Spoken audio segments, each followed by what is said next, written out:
Hello, hello, and you all. Thank you once again for tuning into another episode of Outside the Box. I'm sure you've seen by the intro that we have a special segment today. Some special segments that I do sometimes called "Let's Talk About Relationships."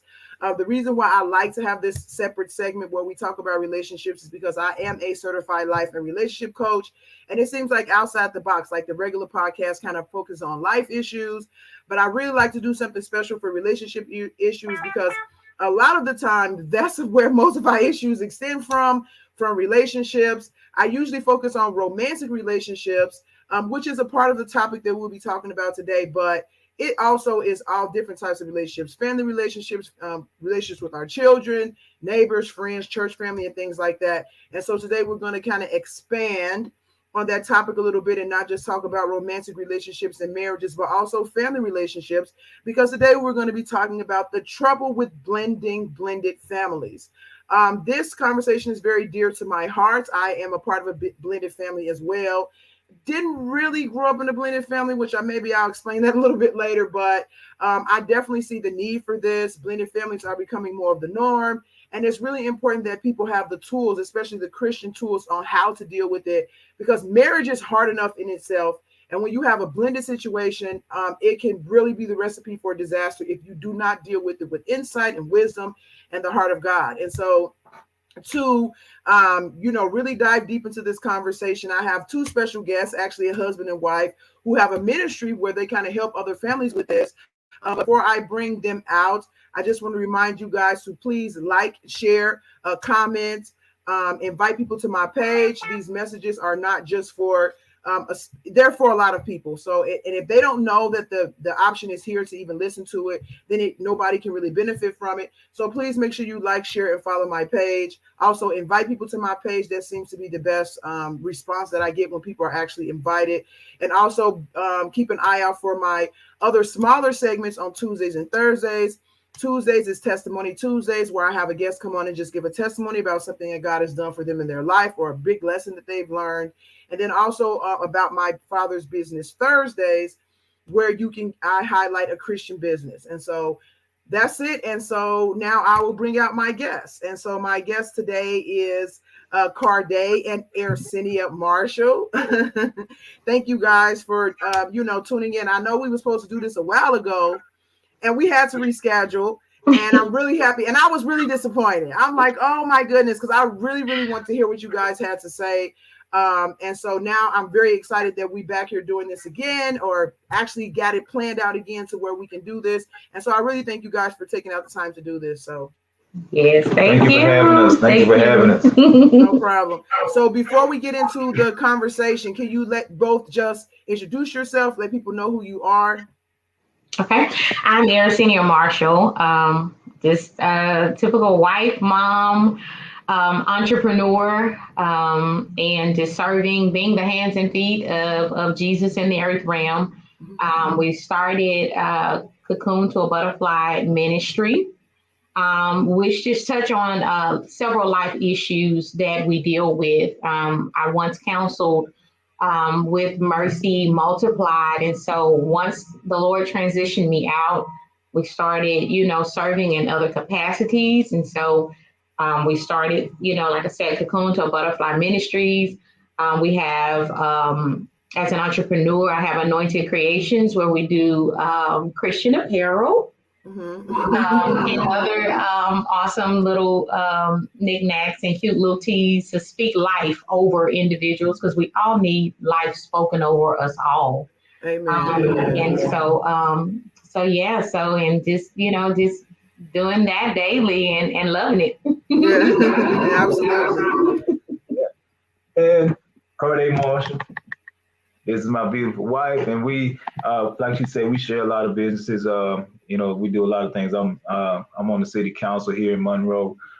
We have a mobile food trailer where we do a lot of different fair type foods, chicken on the stick, funnel cakes, and things like that. Oh wow! We share the ministry together. Like she said, we do Cocoon to a Butterfly, blended and victorious. And a lot of other stuff in the community, along with taking care of the family. We have a family with 6 kids. Like we said before, I had 2, she had 2, we have 2 together. So definitely blended. But I grew up in a blended family as well. And like I said, I learned a lot growing up, but learned so much more, as an adult and as a parent. Yeah, yeah, yeah. I mean, it's so much. I had a show I did some months ago now where I had a group of men come on and talk about some of the lessons. I actually did it twice. So the first time I had a group of women come on and talk about the lessons that they learned in marriage, and then I had a group of men come on and talk about the lessons they learned through marriage. And so this is like a conglomerate of that, because it's not just marriage, but it's also kids and other people's children, your children, dealing with the people that's the other parent. I mean, like, wow. So it's really a lot. So I'm really interested in hearing some of the lessons you guys have learned and how you figured out how to make it work, and see, I kind of take notes and see if it's some of the same things that I've learned, and then to learn anything new that I missed. So now you talked about you having 2, she having 2, and then you guys have 2 together. Can you talk about just how long you've been married, and then if you have any other blended family experience? I know, Carday, you kind of mentioned that you grew up in a blended family home, but Aircinia, did you have that same experience? And again, how long have you guys been married? Okay. Yes, I did grow up in a blended family as well, but mine was a little different. My sibling wasn't really around a lot, Okay. but as we got older, we began to create our own relationship, because that happens sometimes. It's so many different dynamics going on to where you have to kind of carve out your own path sometimes when you get older, you know? Yeah. So that's what we did. And so to this day, and it's so funny because we are very similar. We like some of the same things and everything. But yeah, so our relationship got better once we got older. Okay. And so and we will be married 14 years. Oh wow. I just celebrated my 14-year wedding anniversary the end of last year. So we right there. Yeah. May 17th, we will be 14 years. Oh wow. So now you're talking about your other sibling. What is the age gap there? Like, how far are you guys apart? About 12 years. Oh wow, that's a huge difference. And so how with the 2 that you guys had before and the 2 that you have together, what are some of the age gaps? I know you probably don't want to go into the whole thing, but I really want people to get a good idea of what type of situation you guys are in so that they can that they can do it. Yeah. So what are some of the age gaps between those kids? We have 22, 21, 22, 17, and 12 and 9. Okay. Wow, that's a lot. Like, I've just started to get into the adult kid realm. My oldest daughter will be 21 this month, actually. Yes. And it's a total different shift from dealing with a small kid too. And I was like, okay, when she gets 18, I'm done, and it's like, oh, I'm actually not, so and it's harder than it was before, because okay, that's all totally different story. Yeah. So can you guys kind of go into like your ministry and like, well, I guess you can just start by explaining some of the difficulties that you kind of ran into and how you kind of use those things to what you learned and how you use that in your ministry to help other families. Okay. Well, we will say that when we first started out, we decided, and how we were brought together was only God, because we were not on each other's radar at all. Okay. But we knew that we needed to do marriage counseling. So we were like, yes, we're going to do this. We were so excited. We did marriage counseling, and it went well, minus one problem area that we had. But overall, it was really good. And we got married. And after we got married, everything just went haywire. We were like, what in the world is going on? Yeah. And we realized that we did the marriage counseling, like you said, we did counseling, amongst ourselves. And like you said, it was good. I mean, we hashed out some things, identified some things that we were dealing with, and shared, opened that part up. But during that course, we never received any counseling as far as blending a family. Right, right, Not one thing, right. So, and we talked about the kids and all that, but as far as just how to blend this family, what steps to take, they weren't included in the counseling or anything like that. So, like you said, once we got married and started bringing everybody together, and you got all these different personalities and characteristics, it was like, okay, we got to revamp, something something ain't right. So we going in good, but like I said, we got a whole nother level to reach. Yeah. And I think like one of the things, and I think we do this a lot just as human beings in general. We always have this idea of how stuff is going to be. And then when we actually get in it, it's not exactly what we think. And I think a lot of times people, especially in blended families, they just have this idea that the other person is going to fully accept their child, just like they accept their child. They're going to feel about their child the way they feel about their child. And it's not something that you'd really like understand the difference between biological parent, non-biological parent, and all the dynamics. Then of course you have the kids in there and things like that. And so can you guys tell me what some of the things, like you talked about things just went haywire. Can you talk about what some of those haywire things were? I would definitely say when it came to us coming together, spending time as a unit and bringing the children in, they were having to share the parent, with someone else. So Carday's children, they lived out of town, and so they would come in to the home to visit. Well, my children lived with us, so they came in, they were having to share their dad, and then they came in to the home to where it was structured a certain way, so it was like they were coming in and they were foreign, and you have to know how to deal with those types of situations, when they come up, and also just knowing the little things to do to ensure that the children don't feel as if they're coming into foreign situations. So when they felt like them feeling like they were coming into a foreign situation, how did that come out? Because of course everything comes to the surface. So I'm in my mind, I'm imagining that them feeling this way created some problematic behaviors and scenarios and maybe even tension. So can you talk a little bit about how that kind of conflicted with the family dynamic that you guys had when they were not there? Yeah. So as a child, I just from my experience, the kids, my biologicals were used to coming to the house and having me 100%. We pretty much did, whatever, we spent time together, we go out, eat, things like that, shop, all that kind of stuff. And it was just us, Okay. So now, the dynamics are different. They come in and, you got, at that time, 2 other kids, along with, the wife. So Right. we have to share, we got to share that time.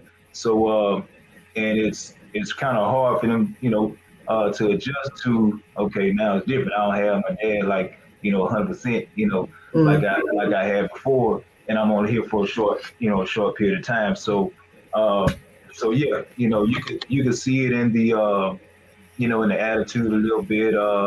You can just kind of see them, the emotions, kind of change. It may, wasn't much conversation about it, but you could tell that, something was going on. That they felt some type of way about it. So that's kind of what, what we experienced initially, kind of, just to themselves a little bit sometimes, and, maybe not even just kind of participating in, some of the activities because, they wanted that one-on-one, like they were accustomed to. So. Yeah. So how did you guys first? I mean, I'm sure there was some conversations between you two about like, hey, something's going on. And so how did you guys decide to resolve it? Like, what did you do? It really took some time because, starting out, like we said, we did not discuss these things. Mhm. So when it started to happen, we didn't know what to do. Okay. All we knew was we love our children. We are from, big loving families. We are very family oriented. We like to do things together. And so that was the mindset of just keep doing what we know to do, which is Okay. do, let's do, and it wasn't until, it got to a point where they got a little older. We started realizing some things. We started hearing conversations every now and then. And we realized, like, okay, we've got to do something, Okay. And that's when we realized in doing something, we had to first put God like directly in the center of it all. Because had we not done that, we would not have been able to stay afloat or build a solid foundation at Yeah. all. Yeah. One of the reasons that it took some time is because as as a child, they don't understand, and we had some of those conversations.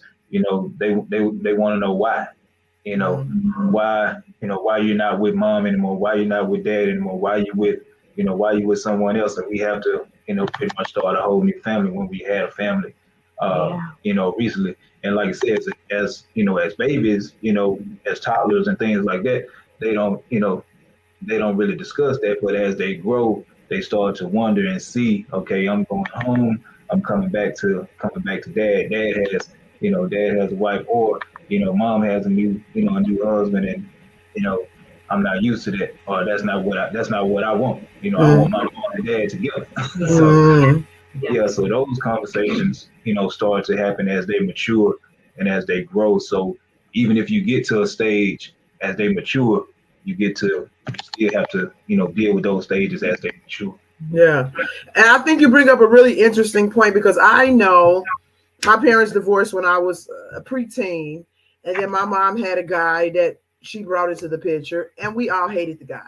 Like, we just did not want him there. You're not our dad. Please go away, And I know it created some tension between their relationship, and it even got to a point where he kind of like didn't want us around because we just kind of, and we were kids, but we still have this kind of attitude, like we didn't want him around.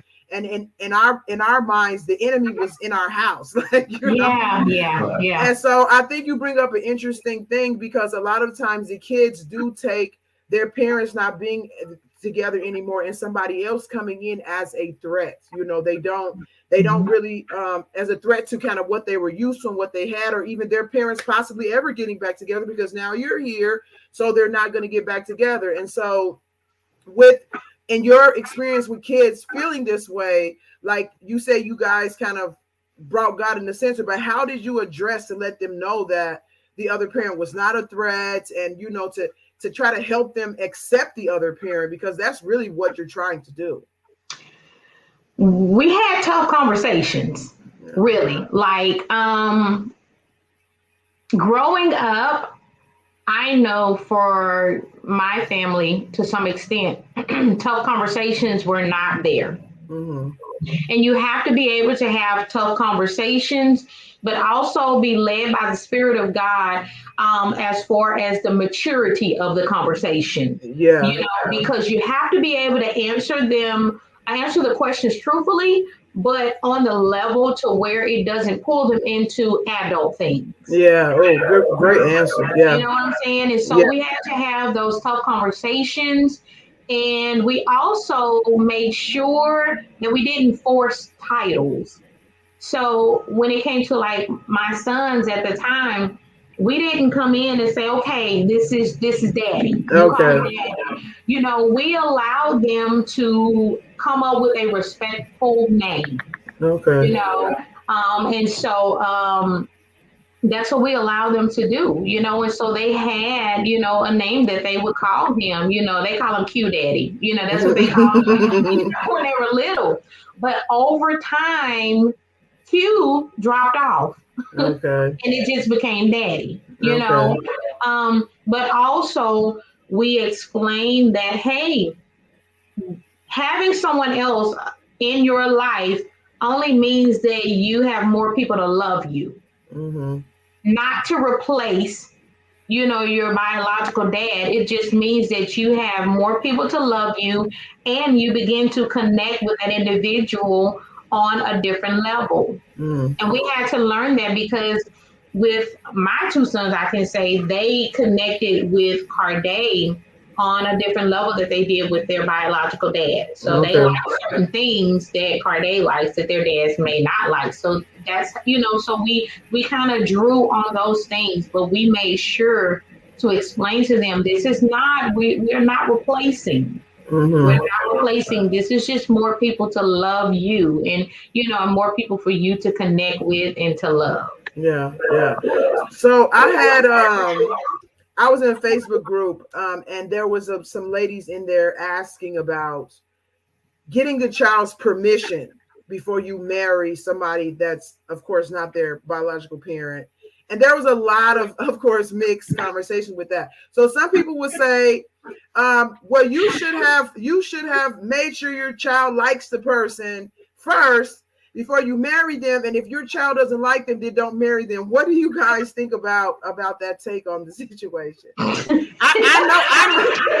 know how I feel about it. Wow. I first want to say that they are allowing a child to weigh in on a mature decision, but not only that, on a God ordained decision. Exactly. Okay, so I'm going to say no to that simply because we truly believe in God ordained marriages, when there is a fit, because I have a purpose, he has a purpose, and God linked us together, and we push one another so that God will get glory through our purpose. And so to give other people the opportunity to weigh in on something that God has ordained, that's a big no-no. And that's a setup for some trouble. I mean, especially a child, like it's one thing to ask your parents what they think, but to give a child, like, I agree. So Mr. Carday, can you chime in on that? Yeah, the child is going at that age, a child is going to have, pretty much selfish desires. Yeah. And that child is going to want that parent to be with that, with their biological, parents.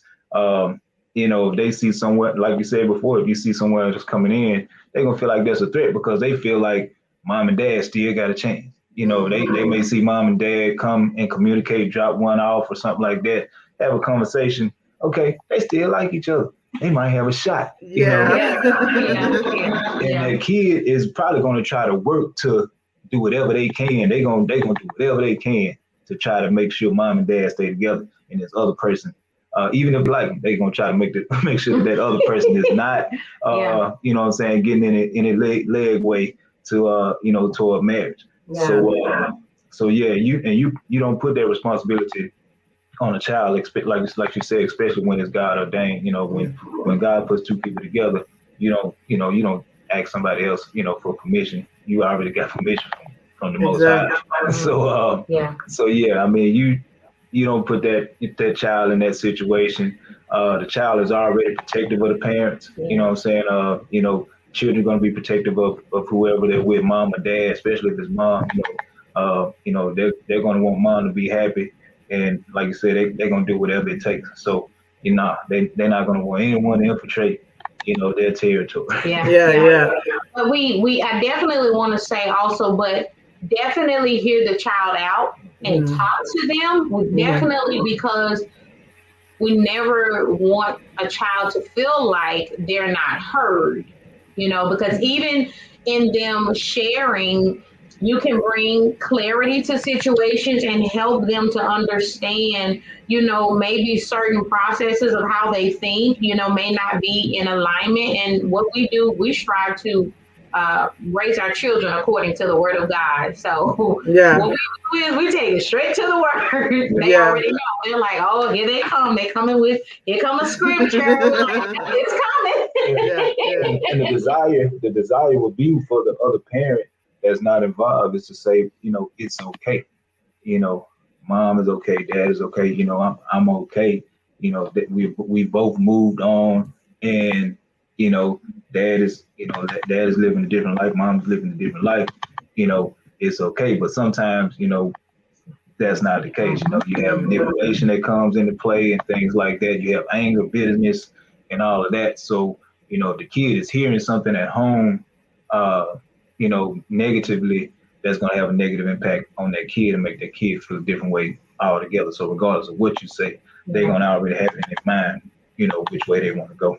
Yeah, and I definitely want to get to that. I mean, I'm sure other people watching wants to get to that too, because that's a big part of the dynamic with blended families is other exes and trying to stick their fingers and toes and eyes and everything and what's going on. Right. And to some degree, they have a right to when it comes to their kids. So I definitely want to get to that, but I want to ask you first before we do that, since we're kind of talking about kids here. There's one thing when you have to deal with these type of things when it comes to your own children.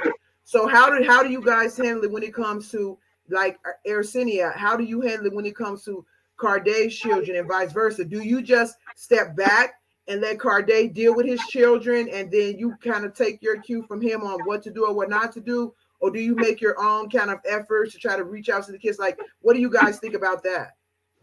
Starting out, we did initially, deal hands on more with our own children. But when it came to him needing to go to work and, and then all of the children are together and everything, we did have to make some adjustments. But you definitely have to do it according to the flow of your own household, because you probably can do certain things that another family couldn't do, and so, but in the beginning, starting out as it pertained to discipline and different things like that, we did that, separately, until the children trusted us enough to know our heart and to know, who we were, individually. Okay, that's good. You have any input on that? Yeah, most definitely. I mean, she, like I said, we started off like that because, like you said, we're trying to blend. So, and like it's new for for both of us. And like I said, we could tell that the kids, kind of, had some pushback and things like that. So we didn't want to, even as the kids were coming in, as the kids were coming in town and things like that, we want them to feel loved, the whole time. And even if they did something wrong, we didn't want to, just have a whole weekend of, just a negative weekend, disciplining and things like that. But we did, set boundaries and things like that for the house. We also had a family meeting. We just sat everybody down. Once we kind of, got our bearings and just kind of shared. This is where we are. This is our desire. For the family. We desire for everybody to come. Have a good time, share with one another, and have a good time. But A, B, C, D, would not be done. And what have you. So you have to set a foundation, at some point to where the kids understand, okay, because, one household is not going to operate, like the other. So it's stuff that they may do, they may get away with, things like that, at home or, wherever they are that, we may not allow. So, we have to set those boundaries and have pushback. Well, mom, let me do this. Dad, let me do that. Yeah. So you have that, to deal with as well. And then the parents, the biological parent and the bonus parents, have to be on one accord in order to, pretty much move that process forward as well. So it's, like I said, it's a process. It takes some time. Yeah, I can imagine because just trying. Yeah, and I can imagine because just trying to get on one accord with your spouse is one thing, but then when you have other people with their own ideas, oh my goodness, like it can turn into a mess. But two things that stood out to me with what you guys were saying is like, and this is where I like what you're saying, Aircinia, about letting the Holy Spirit lead you and things like that, because he's always going to have you directed in love and to do things in love. And sometimes I think we kind of downplay that effectiveness that has for kids, because especially in the Black community, we can be very big on discipline and, you know, just do what I say and type of stuff like that. Yeah. And a lot of times, I mean, sometimes it's necessary, but there are other ways to do things, and kids still respond to love and stuff the way anybody else would. And if you just do things led in love, and again, that goes like what you're saying, at least listening to the kid, don't just make it seem like your opinion or feelings doesn't matter here at all. Allow them to have some dignity in the situation, because they still have that as well. It usually just creates a better atmosphere for them to be more receptive to the change. And so I really think, like, you know, the love of God is very, very powerful, that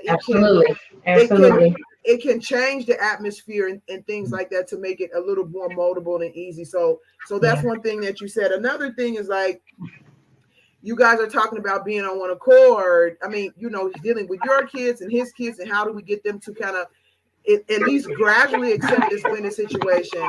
But the main thing that is required in order to do that effectively is that you guys are on one accord. Like, you guys are, so it's like you can't be, like, you know, on totally different pages, and you're doing one thing over here, you're doing, like, that's going to make the situation much more chaotic. So it's like you have to make sure the foundation, which is your marriage and relationship, is kind of strong first, before you can kind of get on one accord and work together to now bring all these other people in. And so I just wanted to point that out as well. Yeah. And that was the case initially. You know, we you know, and that's what you know, when we talked earlier, that's why I said I had to get myself out of the way, because, you know, like I said, I was used to doing things, you know, a certain way as a single parent.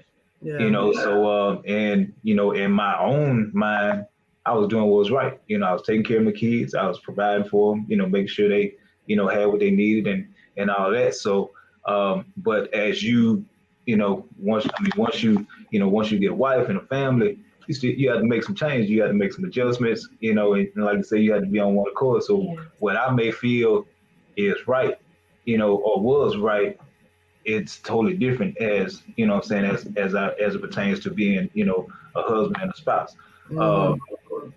Things totally change. I mean, I was used to jumping on the road, you know, whenever I got ready, you know, to go pick up my kids and things like that.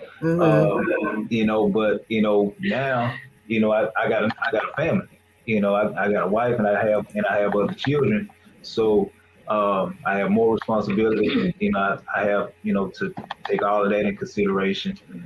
What's going on at the house, what the kids have going on, you know, possibly, you know, during that week and stuff like that.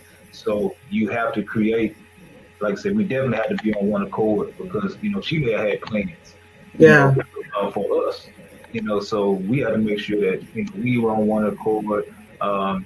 And it was hard for me, because I had to kind of pull back on, you know, things that I normally did. And that, because like I said, me, you know, being a father, I thrive on being there for the kids. So it was some, you know, some situations where I couldn't leave because we had previous engagements and things like that. So I felt like, you know, for a while, I felt like, you know, I was neglecting, you know, the others, because, you know, I had to kind of pull back to make sure that, you know, home was taken care of, you know. I had to do some soul searching and, you know, some praying and things like that to kind of make sure that I was in line with, you know, what needed to be done as a head household. Right. If I'm out of line, then we all gonna be exactly. Did you have anything you wanted to add, Aircinia? Yeah, as he was sharing, like when he said that he was so used to jumping on the road at any time and different things like that.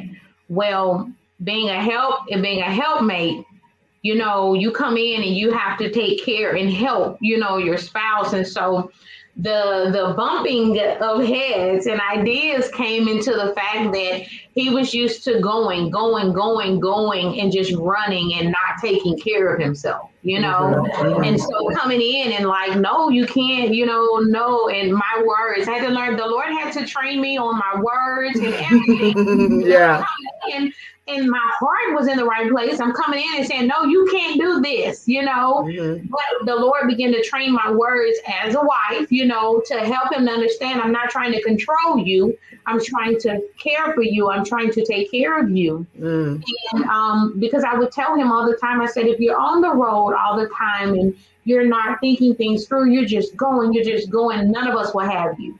Nobody would have you, And so the Lord began to work with me on how to share and how to communicate with him, because I knew that, he wanted to be there for his children in every capacity. There were times where we could all get on the road and go to their functions. And then there were times where he could only get on the road, But I just would come in and say, okay, honey, you don't need to do it this way. Instead of coming in and say, you can't do that, Right. Truth be told, the enemy will come in and start a whole war. Right. One sentence, Yeah. And so we had to learn, in that area as well, how to communicate with each other properly.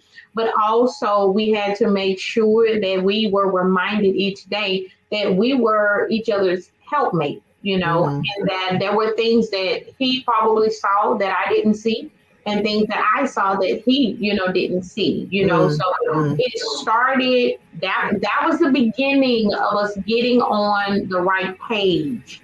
We had to, like he said, he started working on himself, and I had to start working on myself as well. Exactly. Very vocal. Yeah. Look, a lot of us women have that issue. So I just did a show last week about how to stand for your marriage. And we kind of went into how a lot of times women, because we do feel helpless a lot of the time when it comes to doing stuff, that we start to use our words as weapons without even sometimes realizing that we're doing that. But it kind of comes out of a place of helplessness. But God really does have to help you to realize what you're doing and to tame the tongue. So we have to, So what I wanted to ask you guys, like, which I know some people want to know, how do you deal with the exes? Like, how do you, because a lot of times that can be, if that's not the first problem is the kids, the second problem is definitely the exes and how they contribute or sometimes don't contribute to the situation. So you might have exes that are not in the picture at all, and then more of the financial burden, everything, the care falls on just, you two as a couple, and then you have parents, exes who, or the other biological parent who's kind of like what Carday said, trying to manipulate and sabotage and things like that. So what is your advice about that? I will first say agape love. Agape love. One thing that we truly realized and made a point to do was never to bash the other parents, simply because that doesn't benefit anyone, first of all. But not only that, the children are a part of the other parent. Exactly. So if we are bashing the other parent, then we can open the door for the enemy to use that in the child's life to say, well, if that's my dad and they feel like that about my dad or my mom, then, what about me? Exactly. Exactly. So that's something that we did not do, will not do, and even when situations came up, we acknowledged the truth of whatever was going on. We acknowledged the truth, but we also had to come together and come up with a plan of action, to stand together, to deal with it. Yeah. Wow. And God worked with me, in multiple, capacities. The one thing he told me to do was to go all the way back. Like go all the way back to conception, like when kids were born, and just look at, like I said, I had to work on myself. I had to work a lot on myself, and it took me back to the beginning when everything started. And he said, repent, ask for forgiveness, and and move forward. And that's what I had to do. I mean, I went all the way back to the time when we had the kids, because we had the kids out of wedlock. So So I went back, did all that, asked God for, for forgiveness for that, repented for that. And after that, I reached out to each one. I had two kids by, two different mothers. And so I reached out to each one of them and I apologized for everything that happened. Oh wow. From the beginning on up to, to where we were at that point. Any type of, you know, anything that may have happened that, that caused him to feel any type of anger, any type of bitterness, anything like that. I laid it all out and apologized and pretty much just built back up from there. Wow. This is my desire. I'm willing to help. We're willing to help. We want to raise our kids properly, and we want the relationship that God wants us to have as far as raising our kids, regardless of what it looks like. Right. So I did that, and like I said, and regardless of how everybody else that's what he told me to do. That's what Exactly. I did, and that's pretty much how I built my relationship back up from there. Wow. So do you feel like, because I know there's a lot of hurt women out there that would love to have an apology and they don't never get it. But so how do you feel like did that really change your dynamic between you and the kids' moms? It definitely did. It definitely did. I mean, even right now, the relationship, between Aircinia and the parents is totally different than it was when it first began. And like I said, I was in my own feelings, back then. I was doing things my own way, not God's way. So, regardless of how anybody felt, I'm like, okay, these are my kids. This is all I'm concerned with. Wasn't really thinking about like, look, I'm gonna provide. I'm gonna take care of them. I'm gonna love them, and that's pretty much where I was just hardwired. And like I said, it really didn't matter, what anything else thought, what how anybody else felt at that time. I felt like I was doing, what I was supposed to do as a father, because you never.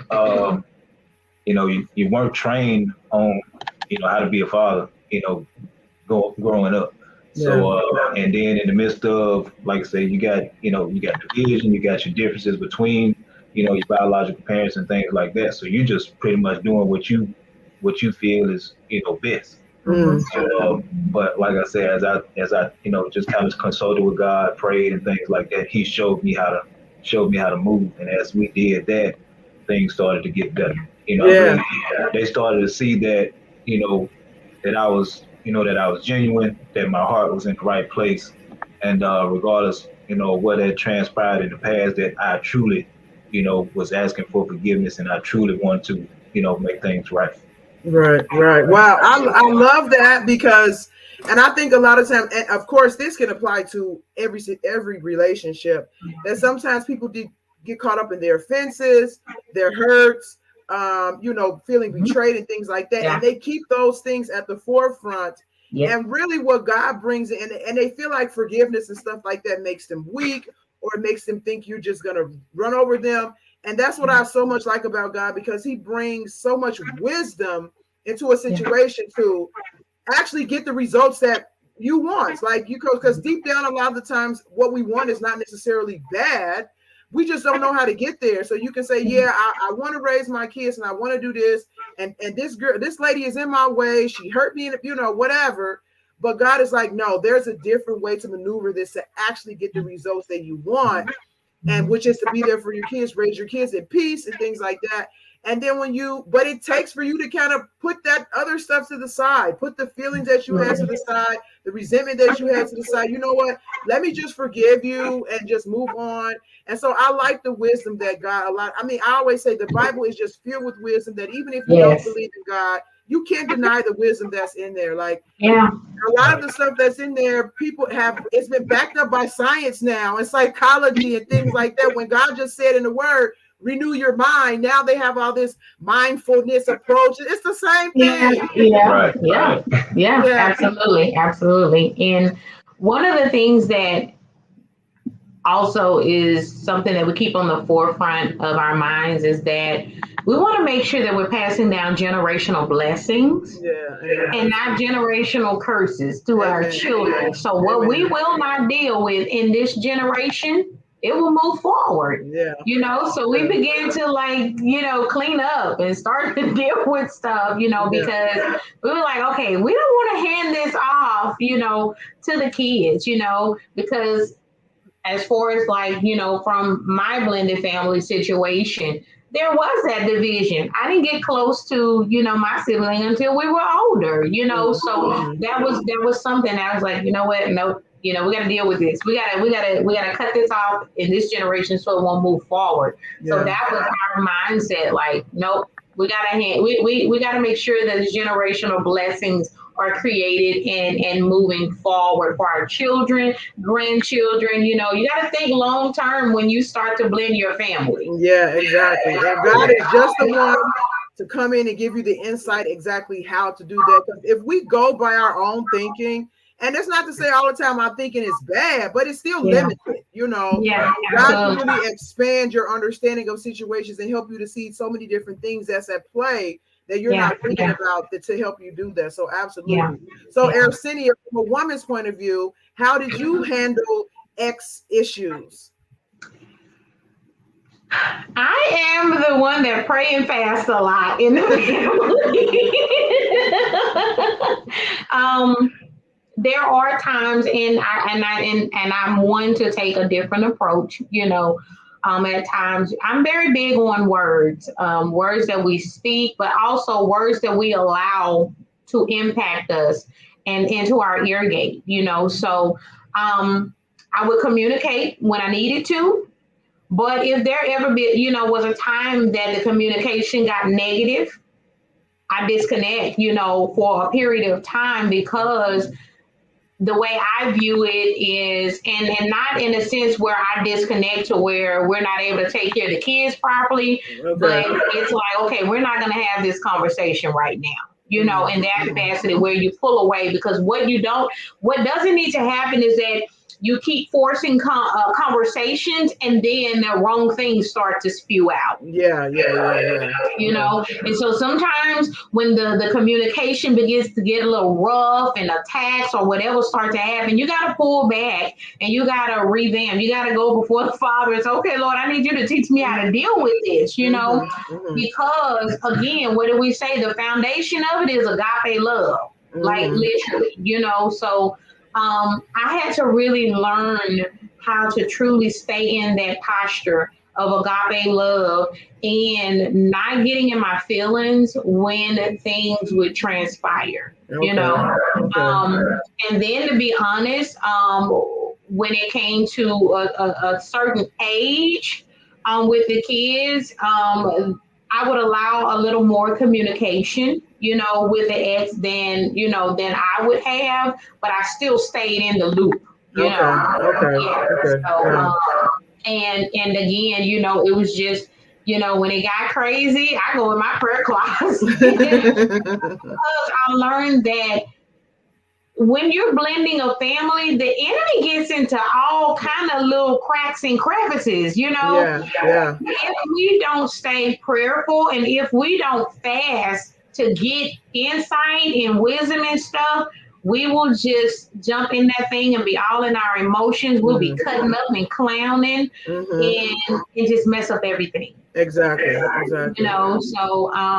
So yeah, I had to learn that. I really, really had to learn to not get in my feelings. And one of the things I always say is this: if you have a child by someone and you're not with them now, at one point you cared about that person. It was just solving that person, and so the way I interact and, try to communicate is just with, respect and, to the point to say, you know what, I have to make sure that I continue to respect you, not take disrespect, but draw boundaries, you know.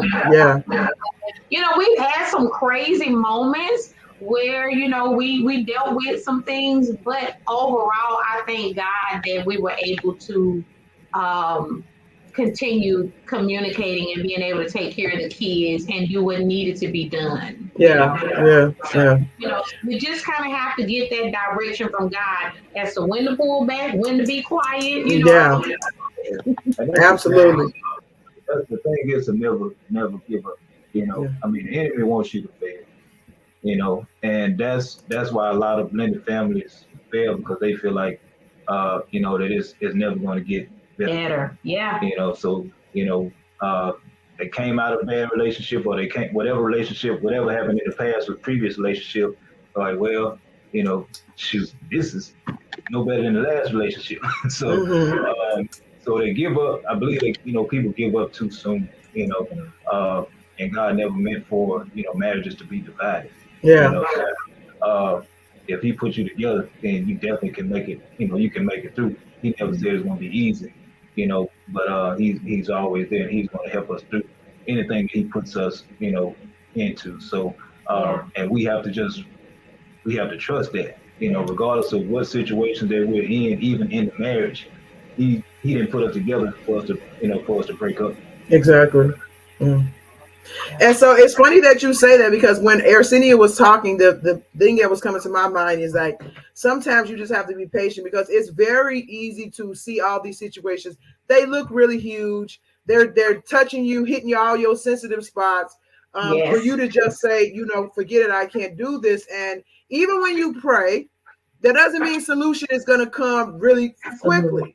And so you just kind of have to pray, do direct, like what you guys are saying, deal with things how God is telling you to do. And then after that, you have to wait it out. Like, you have to keep doing what you're doing. Make sure you're doing the right things. You're not making the situation worse, and just wait it out, because I've noticed that over time, you really start to see how God is kind of maneuvering and working in situations. A lot of times, because He's God and we know He has the power to create a universe, we're like, why are you taking so long to fix this? Like, you just snap your fingers and it'll be better.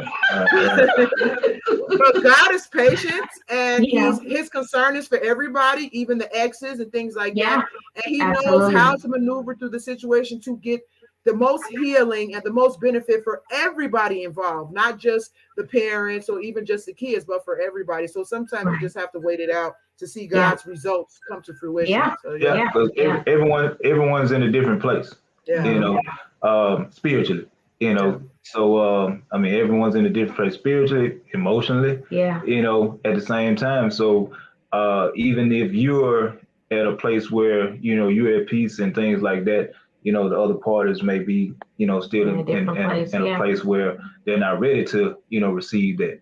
They're not ready to go to a certain level. So so everything that you put forward, you're not going to get the response that you may desire, or you may want to see at that moment. So I mean, it may take a couple of years.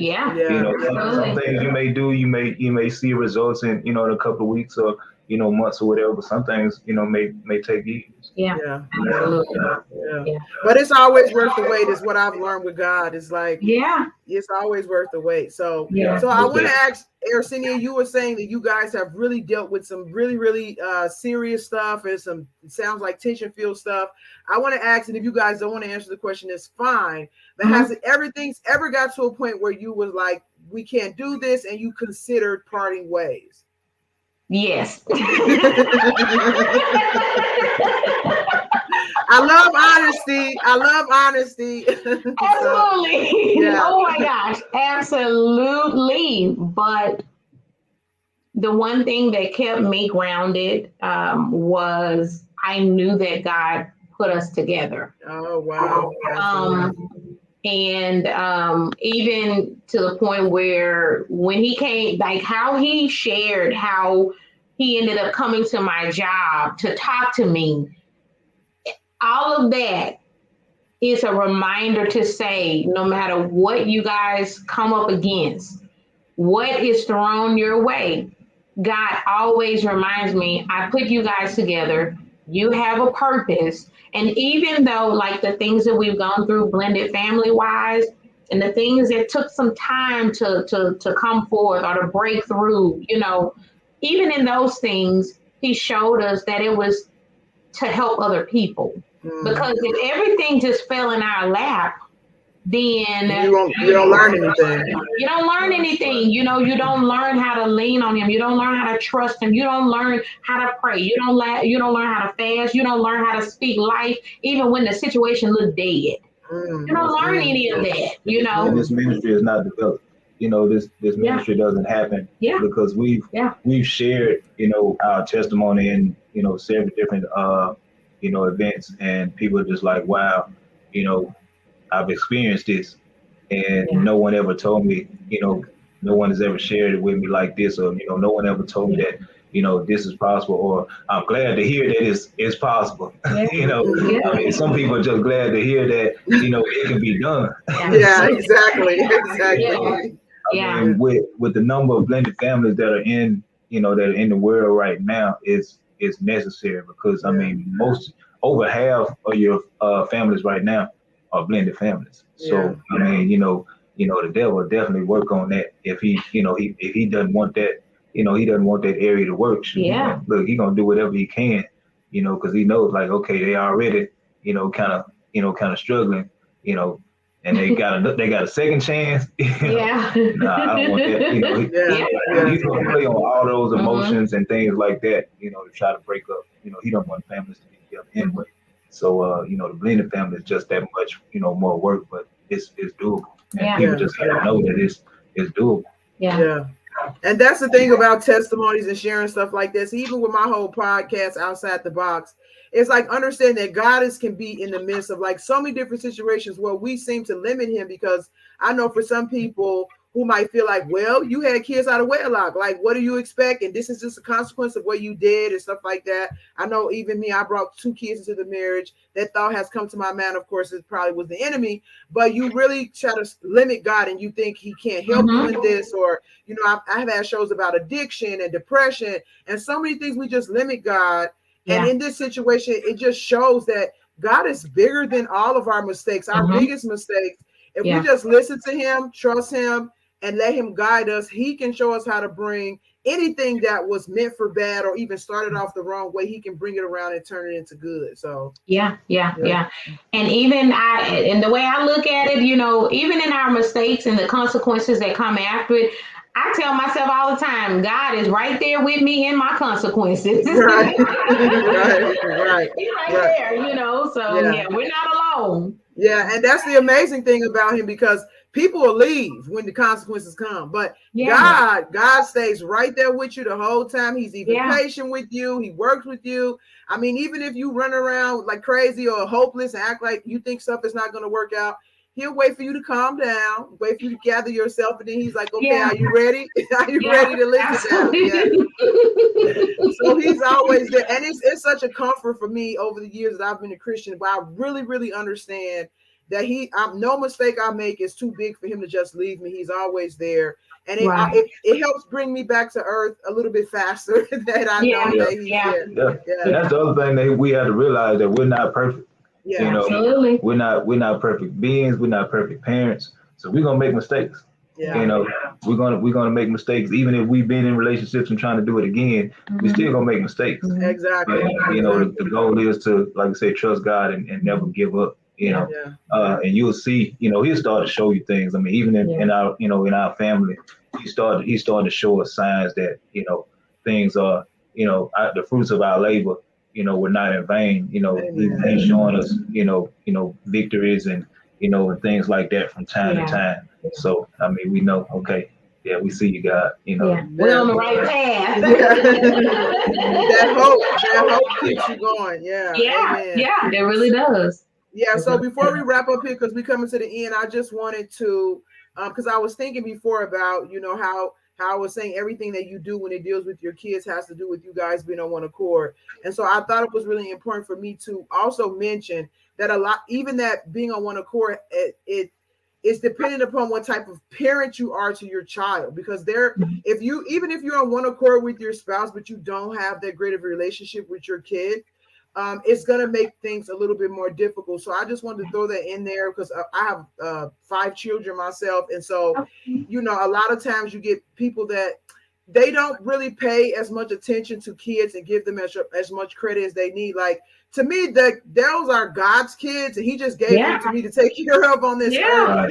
So you really have to be careful how you go about saying things and doing things in a way you address things with them. And so it's not enough to, you know, have your spouse, you come in and it's me and your spouse against the world and the kid falls by the wayside. Like, you really have to be mindful of the type of parents you are to your kid, that you talk to your kid, you're attentive to your kids and things like that. And that makes any direction you give them as far as like what needs to happen within the blended family much more receptive for them to go through. So right. Because I've even we have, but I've even apologized to the kids. Yes, we have. Oh yeah. You know, I've gone as far as apologizing to the kids for things that I did the wrong way. You know, and it just gives them, it builds up their trust, builds up the love, builds up the confidence that you know, okay, you know, dad is, you know, is really trying to be here, really trying to be here for me, really trying to, you know, develop this relationship. So yeah, we just have to be, you know, just, you know, receptive to the spirit, you know, what the spirit tells us to do. And that's the thing, we just stay rooted in God, regardless of what happened. You know, we stay rooted in God, because if we hadn't, you know, ain't no telling how many mistakes we would have made on top of the mistakes we were making. Exactly. You know, but, you know, like I say, that's what has kept us, you know, thus far. And you know, even with the kids, you know, sometimes they didn't want to go to church at times and things like that. You know, but like I said, we're starting to see the fruits of that as well. You know, just keeping them rooted in God. And you know, like I say, that's pretty much what kept us, was just that we made a decision that, okay, we're just gonna trust God and, you know, and go from there. Wow. So before we wrap up here, I just want you guys to, you know, give any last words. So if anybody is watching from a blended family, of course, from a male's point of view and then a woman's point of view, what advice would you give to any woman, Aircinia, about a blended family? Like, just a key advice that you think would really be really helpful. Okay, my key advice would be, there was a gentleman that we learned about. His name is Ron Deal. And he spoke about blended families being like a crock pot, the meal in a crock pot, meaning if you're doing stew, you got to put all these different things in there. And over time, while it's cooking, some things became tender before others. Okay. Meaning there's going to be times where one child may warm up before the other child does, you know, toward the other, toward, you know, you as a woman, you know, but, you know, allow the child to walk their own path respectfully, you know, and allow them to connect with you on their own terms. Don't force it, you know, trust God, rise each morning and pray and declare unity, you know, for your marriage, for your children, and trust God and walk in agape love toward, of course, your husband and toward the children, as well as the other, you know, parents, you know, in the family as well. Amen. Mr. Carday. Well, like you said, just trust God. And because, you know, like I said, the male is the head of the household. And whatever flows from the head is going to trickle down, you know, into the family. So if the head of the household is not operating, you know, in a godly manner, it's going to flow, you know, it's going to flow down to, you know, the kids and everybody else that's, you know, that's surrounded. If there's a negative mindset coming from the head, it's going to be negativity all through the household. And to just, like I said, just not rely on your own wisdom, you know, rely on the wisdom of God. Let God use you, and let Him, you know, show you how to navigate through those situations that may be difficult sometimes. And just know that it all works out, you know, for the good in the future. Yeah. Amen. I love it. I mean, of course, there's so many avenues we can go into with this conversation. I'm thinking of some stuff right now, but I'm like, hey, it's time, you know. maybe we can come back and do something again, maybe a different topic or something like that. But this is definitely something that is really needed for the time that we're in now. And so, Yeah. But I thank you both for coming and sharing your experiences and your testimonies. And if you want to let people know about your ministry, where they can find out more information about you, anything that you have going on, I'll leave this, we can wrap up with that. Okay. Well, we have Cocoon to a Butterfly Ministry. We're on Facebook, and that page we share God's Word. We do challenges every week, and we do pop-up lives where we cover different topics on there. And so every now and then, sometimes you'll see me, and then sometimes you'll see us both on there, especially as it pertains to families. You know, you want to make sure that we present a unified front as it pertains to families, because that's the first ministry that God gave us, which is family, you know. So we do have that page. Also, we have blendedandvictorious.com, where we do our blog. We discuss different topics and everything. And coming soon on Amazon, as well as on our Cocoon to a Butterfly ministry, we will have Blended and Victorious, a guide, a biblical approach to blending your family God's way. This right here focuses on self, the parents, us making sure that our foundation is right when it comes to us blending our families. So we deal with some very, very important and tough topics in this workbook. You get through this workbook, declare the word of God, and trust God. You'll be on the right path to blending your family right. Yeah, amen. So links for their group and their website should be either above or below this post. So if you're interested in reaching out to them and getting some more information, even some of your own questions answered and things like that, you guys, please feel free to reach out, because like I said, this is a growing thing and we need all the help that we can get, because life is difficult. Life is very, very difficult, and blended families just bring another level of complexity that, like, there's some stuff we can do without God. Like, granted, we can. Some stuff, like, hey, we need God, and blended families is one of those things that we absolutely need God to help us do it the right way. So yes, listen, we put him in everything. Yeah. We put him in everything. Yeah. So thank you so much, you guys, for coming on, and make sure you guys tune in next week, especially Tuesday and Thursday for my Testimony Tuesdays, or About My Father's Business Thursdays, and then also for my live show on Saturdays at 12 p.m. So thank you again, and I'll talk to you guys soon. Thank you. Thank you. Bye. Bye.